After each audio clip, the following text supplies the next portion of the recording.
Sir, আজকে দেখছি আপনার ভীষণ মন খারাপ। চলুন একটা গল্প শোনাই। যখন আমার ভীষণ করে কষ্ট হয়, আমি তখন এই কথাগুলো নীরবে শুনি। ধরুন আপনার খুব অসুস্থ মনে হচ্ছে, কেমন জানি শূন্য শূন্য লাগছে, ক্লান্তি লাগছে। তখন আপনি একজন ডক্টরের শরণাপন্ন হইলেন। ডক্টর আপনাকে অনেকগুলো রিপোর্ট দিল। আপনি পরীক্ষাগুলো করে রিপোর্টগুলো ডক্টরের হাতে তুলে দিলেন। ডক্টর রিপোর্টটা হাতে নিয়ে আপনার মুখের দিকে তাকাচ্ছে, আবার রিপোর্টের দিকে তাকাচ্ছে। তখন আপনাকে জিজ্ঞাসা করলো, আপনার সাথে কেউ আসেনি? তখন আপনি বললেন, না, আমি একাই এসেছি। অনেক দিন ধরেই ক্লান্ত মনে হচ্ছে, কেমন জানি মনে হচ্ছে, আমি জানি না।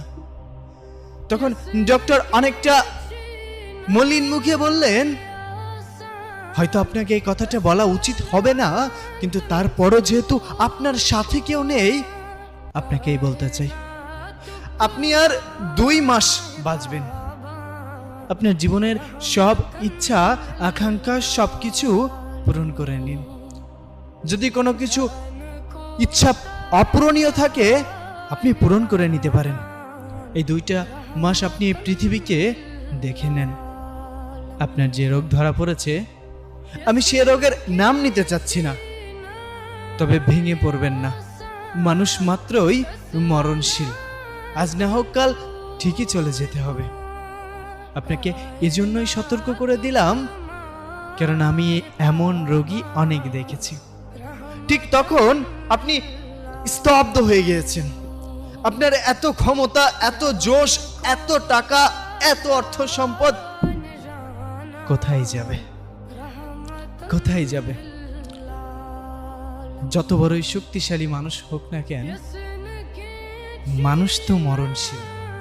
আপনি রিপোর্টগুলো হাতে নিয়ে হসপিটাল থেকে বের হয়ে যাচ্ছেন। আপনার চোখে মুখে মলিন একটা ভাব। আপনি চারপাশটা খুব মনোমুগ্ধকর ভাবে তাকিয়ে আছেন, প্রকৃতি দেখছেন। কেমন জানি আপনার এই প্রকৃতি ছেড়ে যেতে মন চাচ্ছে না। আপনার ভীষণ কষ্ট হচ্ছে, দম বন্ধ হয়ে যাচ্ছে। আপনি বাসায় গেলেন। বাসায় যেতে অনেক দেরি হয়ে গেল। তখন প্রতিদিনের মতো আজও বাবা বলে উঠলো, দেখো তোমার গুণধর ছেলে এসেছে, নাও এখন হাত পা ধুয়ে খাবার দাও, খেয়ে আবার বের হোক। সারাদিন তো কোনো কাজকর্ম নেই।